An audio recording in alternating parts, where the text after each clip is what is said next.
Hey guys, welcome back to our channel.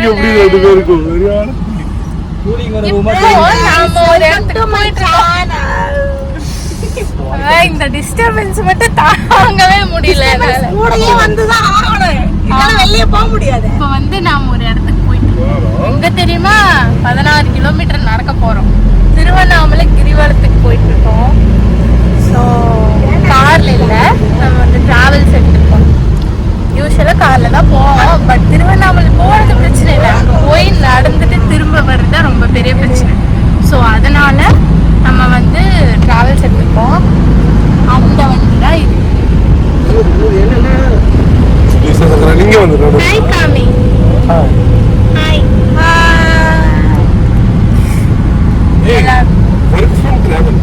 ஆமா, இது வந்து work from travel, work from ஹோம்ல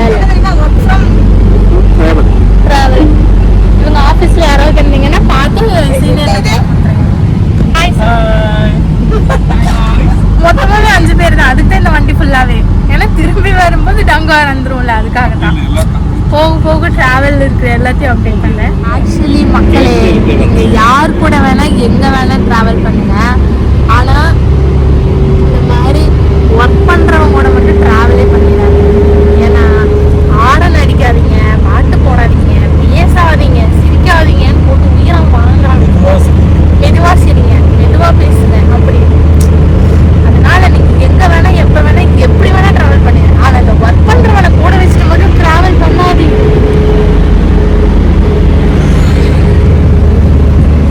வாழ்க்கையிலேயே ஃபர்ஸ்ட் டைம் நாங்கள் வந்து இது என்ன வண்டி, டெம்போ டிராவலர் மேலே நின்று பயணம் பண்ணுறோம். ரொம்ப புதுசாக இருக்கு, பயமாகவும் இருக்கு. நின்னால இந்த மாதிரி டிராவல் பண்ணதே இல்லை.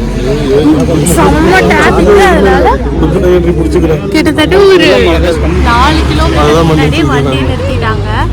அண்ட் உள்ள எந்த வண்டி அலௌடு இல்லை, ஆட்டோ கூட அலௌடு இல்லை.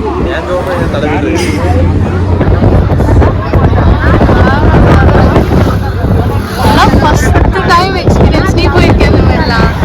முன்னாடி போயிருக்கியா? வந்துருவேனா?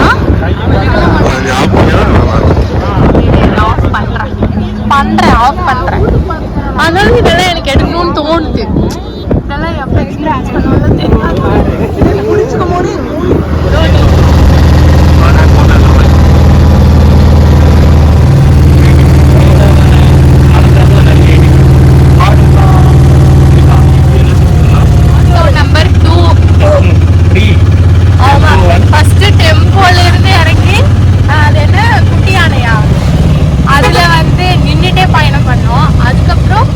ஒரு ஆட்டோல ஏறி ஒரு 3-4 கிலோமீட்டர் வந்து போயிருக்கோம். இது வந்து இன்னொரு ஆட்டோ இங்க இருந்து மறுபடியும் ஒரு 4 கிலோமீட்டர்.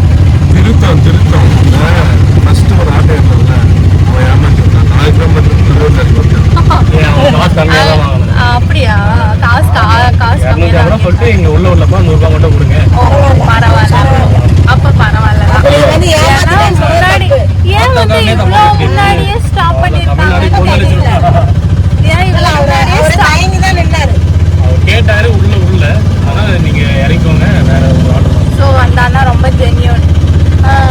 ஏன் இவ்வளோ முன்னாடி நிறுத்தினாங்கன்னு தெரியல. கிட்டத்தட்ட ஒரு 10 கிலோமீட்டராவது ஜென்யூனா தான் நடந்துக்குவாங்க. ஒரு 10 கிலோமீட்டராவது வந்து முன்னாடியே பிரைவேட் வெஹிக்கிள்ஸ் நிறுத்திருப்பாங்க. ஈவன் கவர்மெண்ட் வெஹிக்கிள்ஸையும். அங்க போய் என்னெல்லாம் கூத்து நடக்க போகுதோ, என்ன கூத்து நடக்க போகுது.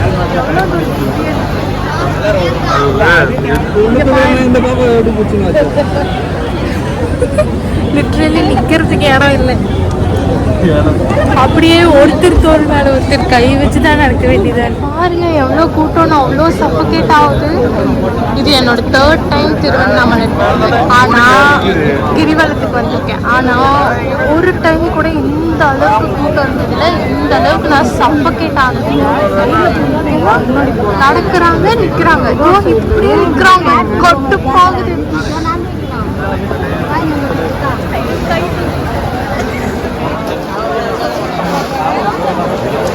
போடுறேன்.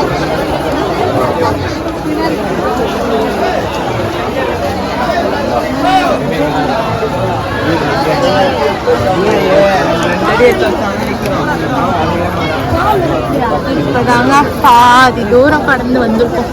இன்னும் ரொம்ப தூரம் போகணும்.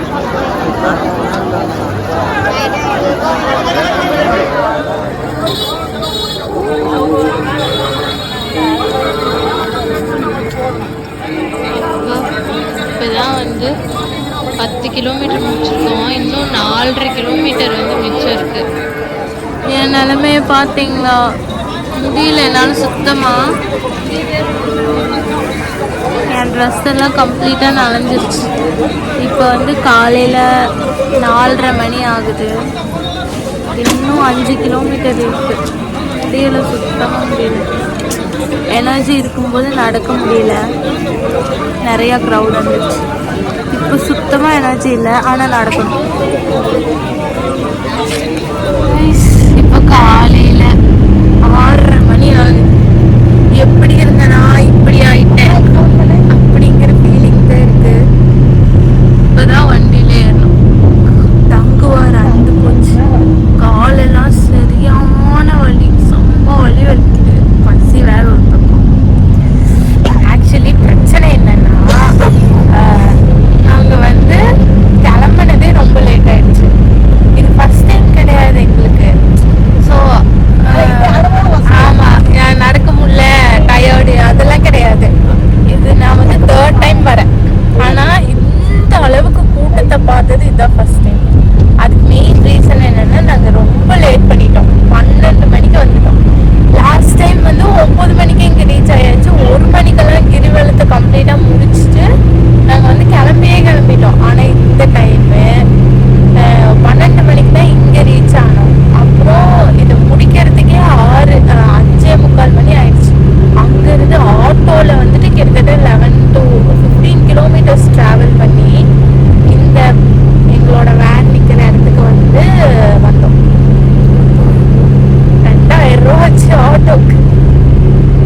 சீரியஸாக இதுலேருந்து என்ன நாங்கள் கற்றுக்கிட்டோம்னா, சித்ரா பௌர்ணமி அன்னைக்கு வந்து திருவண்ணாமலைக்கு வரக்கூடாது.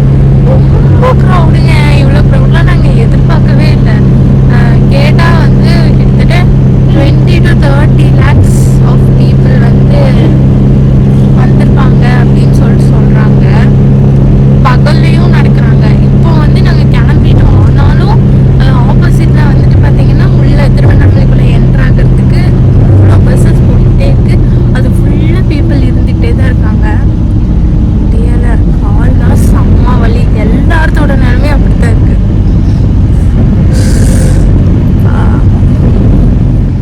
அப்பா கைஸ், ஒரு வழியாக வீட்டுக்கு ரீச் ஆயாச்சு. ஆக்சுவலாக சொல்ல போனால் இங்கே எல்லாத்துக்குமே டங்குவார் வந்துருச்சுன்னு தான் சொல்லணும். அந்தளவுக்கு ஃபஸ்ட்டாக இருந்தது இந்த டைம் கிரிவலம். நான் என்ன நினச்சேன்னா, ஆல்ரெடி 2 times போயிருக்கோம்ல, கண்டிப்பாக அவ்வளோ டஃப்பாலாம் இருக்காதுன்ட்டு நான் நினச்சேன். ஆனால் இந்த டைம் அப்படி இல்லை. சரியான கூட்டம். நடந்ததோ இல்லை, வெறும் காலில் தான் நடந்தோம் அந்த 14 கிலோமீட்டர்ஸ். ஆனால் நடந்ததோ இல்லைன்னா அந்த கைவலி கால்வலியோ அதெல்லாம் வந்து பெருசாக தெரியல. இந்த கூட்டம் தான் வந்து ரொம்ப அஃபெக்ட் பண்ணிடுச்சுன்னு சொல்லணும். போட்டு நசுக்கி தள்ளிட்டாங்க. அண்டு பின்னாடி இருந்து வராங்க இல்லையா, அவங்க அப்படியே மேலேயே விழுகிறாங்க, தள்ளுறாங்க. ஏன் தள்ளுறீங்கன்னு கேட்டால், பின்னாடி இருக்கிறவங்க தள்ளுறாங்க அப்படின்னு சொல்கிறாங்க. ஃபர்ஸ்ட் ஆஃப் ஆல் எதுக்கு தள்ளணுன்னே எனக்கு தெரியல. எல்லாருமே கேட்டால் பக்தியோடு வந்திருக்கோம், சிவனை கும்பிட வந்திருக்கோம் அப்படின்னு சொல்கிறாங்க. ஆனால் அங்கே 3/4 பேர் பக்தியில் வந்த மாதிரியே எனக்கு தெரியல. அப்படியே இஷ்டத்துக்கு தள்ளுறாங்க, எல்லாத்தையும் பிடிச்சி ஏதோ ட்ரெயின் ஓடுற மாதிரி எல்லாம் பண்ணுறாங்க. என்னடா பண்ணுறீங்க அப்படின்னு இருந்தது. இதில் இருக்கிறதுலே ஃபஸ்ட்டு பார்ட் என்னென்னா, ஃபேமிலியோடு வந்திருக்கிறவங்க குழந்தைய தூக்கிட்டு வந்திருக்காங்க. குழந்தைங்கன்னா பச்சை குழந்தைங்க, அவங்களால நடக்கக்கூட முடியாது அந்த மாதிரியான குழந்தைங்க. எனக்கு ஒரே ஒரு கேள்வி தான், இந்த அளவுக்கு கூட்டமாக இருக்கிற இடத்துக்கு ஏன் ஃபர்ஸ்ட் ஆஃப் ஆல் குழந்தைய தூக்கிட்டு வரீங்கன்னு எனக்கு தெரியல. அவங்களும் சஃபகேட் ஆகி அதாவது அந்த குழந்தைங்களும் சஃபகேட் ஆகி இவங்களாலையும் வந்துட்டு தூக்கிட்டு ஒரு கட்டத்துக்கு மேலே நடக்க முடியாமல் எல்லாத்துக்குமே இது சஃபரிங் தான். எனக்கு அந்த குழந்தைங்கள பார்த்தா தான் ரொம்ப பாவமாக இருந்தது. நைட் டைம் வேறு, அவங்களால தூங்கவும் முடியல, மூச்சு கூட விட முடியல நிறைய பேர்த்துனால.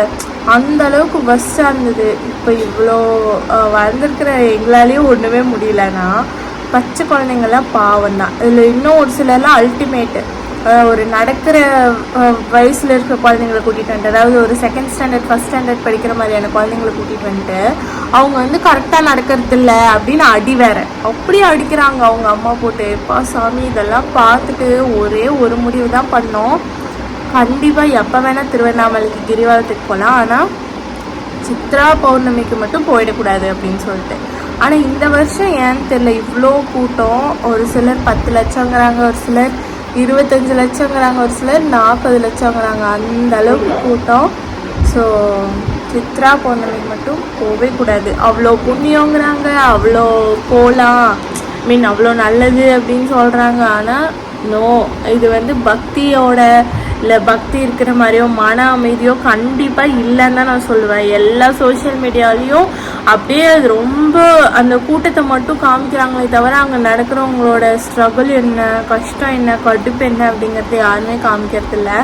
ஆனால் ரொம்ப கஷ்டம், ரொம்ப ரொம்ப கஷ்டம்.